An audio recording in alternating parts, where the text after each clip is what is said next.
स्वागत है आप सभी का टीवी हरियाणा में। हरियाणा में विधानसभा सत्र चल रहा है।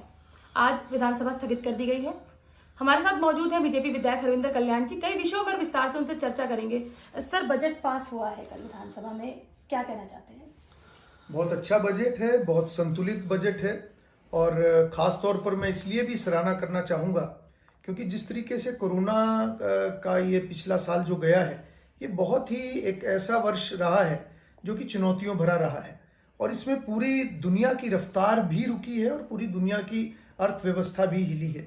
ऐसे समय में एक ऐसा बजट आना जो कि आज तक का सबसे बड़ा बजट भी है और जिसमें कोई नया टैक्स ना लगा हो, ये सब बहुत बड़ी उपलब्धि मनोहर लाल जी की सरकार की और वित्त मंत्री के नाते मनोहर लाल जी की खुद की भी है कि एक बहुत अच्छा बजट उन्होंने पेश किया है। और एक संतुलित बजट इस नाते से कि शुरू से भारतीय जनता पार्टी की एक सोच है कि सभी वर्गों का हित का ध्यान रखना और हर क्षेत्र में काम करना, तो ये बजट भी उसी तरीके से दर्शाता है। चाहे वो कृषि का जो एक किसान की आय बढ़ाने की बात है, आय दुगनी करने का लक्ष्य है, उस तरीके से बहुत सारी योजनाएं इस बजट के अंदर दिखती हैं। उसके अलावा अगर मैं बड़े इंफ्रास्ट्रक्चर के नाते अगर मैं बड़े प्रोजेक्ट्स की बात करूं, चाहे वो नेशनल हाईवे हैं, चाहे वो रेलवे के प्रोजेक्ट्स हैं, चाहे वो सिविल एविएशन के हैं, इस तरीके के सभी वो प्रोजेक्ट्स जहां इसके अंदर दिखते हैं, वहीं पर शिक्षा, स्वास्थ्य और ख़ास तौर पर युवाओं को किस तरीके से सक्षम बनाकर आगे उनको पैरों पर खड़ा करने का एक लक्ष्य भारतीय जनता पार्टी की सरकार का है। और इसके अलावा ग्रामीण विकास, शहरों का एक सुयोजित किस तरीके से विकास हो सकता है, कैसे आज तक के जो एक सिस्टम्स थे, कैसे उनकी कमियों को धीरे धीरे करके दूर किया जा रहा है, एक मजबूत सिस्टम्स बनाए जा रहे हैं। और अंत में अगर मैं कहूँ कि भारतीय जनता पार्टी की एक सोच है, अंत्योदय की भावना से भारतीय जनता पार्टी की सरकार काम करती है, तो जहाँ बड़े बड़े प्रोजेक्ट्स और प्रदेश की तरक्की की बात है, वहीं इस बजट से ये भी हमें दिखता है कि एक बारीक नज़र समाज के उस अंतिम व्यक्ति के ऊपर मनोहर लाल जी की और मनोहर लाल जी की सरकार की है कि कैसे वो कमज़ोर व्यक्ति, गरीब व्यक्ति, असहाय व्यक्ति, कैसे उसके जीवन को सरल किया जा सकता है। ये पूरी गंभीरता से इस दिशा में भी काम चल रहा है। जब से विधानसभा सत्र चल रहा है, विपक्ष द्वारा अलग अलग मुद्दे, कभी अविश्वास मत की बात, बजट पर यह कहा गया कि आंकड़ों को तोड़ मरोड़ के पेश किया गया, कर्ज की तरफ लेकर जा रहे हैं इसको। आज भी एक्ट में से, जो एपीएमसी एक्ट में से है, जो किरण चौधरी जी ने और बीबी बत्रा जी ने इस्तीफा दिया, किस तरीके से देखते हैं आप?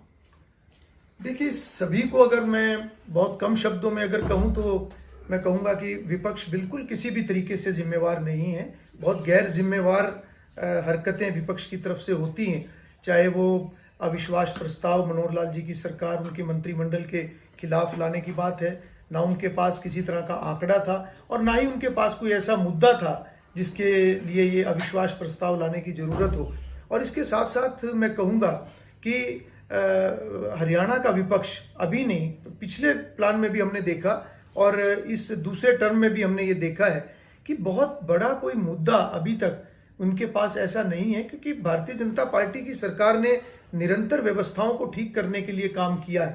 प्रदेश के समान विकास के लिए मनोहर लाल जी शुरू से प्रयासरत हैं। ऐसे में मुद्दों को ढूंढना, ऐसे में मुद्दों को बनाने की कोशिश करना, नए मुद्दे इस कारण से बनाना ताकि वो सुर्खियों में रह सकें, ये किसी भी तरीके से न्याय संगत नहीं है।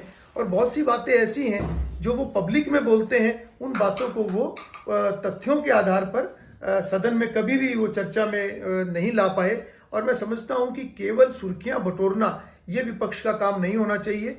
विपक्ष की उतनी ही भूमिका होती है प्रदेश के विकास में, प्रदेश को आगे बढ़ाने में, जितनी की सरकार की होती है। क्योंकि विपक्ष जो है वो एक आईना होता है सरकार का, मगर वो आईने की सोच भी वही होनी चाहिए कि जो सही है, तथ्यों के आधार पर है, वही चर्चा होनी चाहिए, जो कि हमारे हरियाणा की विधानसभा में हमें देखने को नहीं मिलती। सर, किसान आंदोलन इतने समय से चल रहा है, कहीं ना कहीं बीजेपी या जेजेपी के विधायकों या मंत्रियों का वो अपने जगह पर जाना, पहले भी इस प्रकरण को देखा गया है। दुष्यंत को फरीदाबाद जाना है, उसके लिए भी लोगों ने तैयारियां शुरू कर दी हैं। क्या इस तरह की चीजें आपको लगता है किस तरीके से ठीक है? क्या ये लोकतंत्र में इस तरीके की चीजें होनी चाहिए? देखिए, लोकतांत्रिक व्यवस्था में ये कहीं ना कहीं कोई अच्छी परंपरा नहीं है।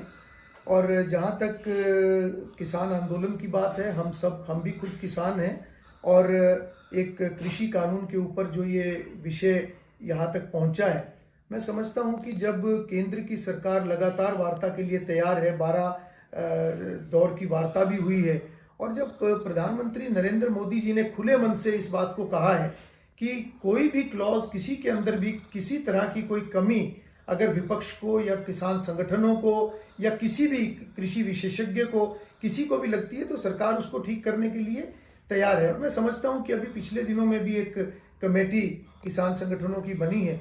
हमें उम्मीद है कि वार्ता से ही चीज़ों का हल निकलता है, मगर किसी भी विषय में को एक हद से ज़्यादा बढ़ना और इस हद तक बढ़ना कि उसका समाज के ऊपर भी उसका असर पड़ता हो, तो मैं समझता हूं कि ये चीज़ें नहीं होनी चाहिए। जनप्रतिनिधि के नाते सभी को अपनी जिम्मेवारियों के नाते इलाके में भी जाना है, विकास कार्यों के लिए भी जाना है, लोगों के दुख तकलीफ में भी जाना है। हमें ऐसी कोई परंपरा नहीं बनानी चाहिए जिससे आने वाले समय में माहौल खराब हो। ये चीज़ें सुधरनी चाहिए। बहुत बहुत धन्यवाद। तो ये थे बीजेपी विधायक हरिंदर कल्याण जी, जिन्होंने बजट को लेकर भी कहा, शिक्षा, स्वावलंबन और अंत्योदय योजना को लेकर जो बजट है ये बहुत ही अनोखा और अनूठा बजट अपने आप में है। विपक्ष को लेकर भी कहा है कि विपक्ष जो है अपना गैर जिम्मेदाराना काम कर रहा है। टीवी हरियाणा के लिए खुशबू है।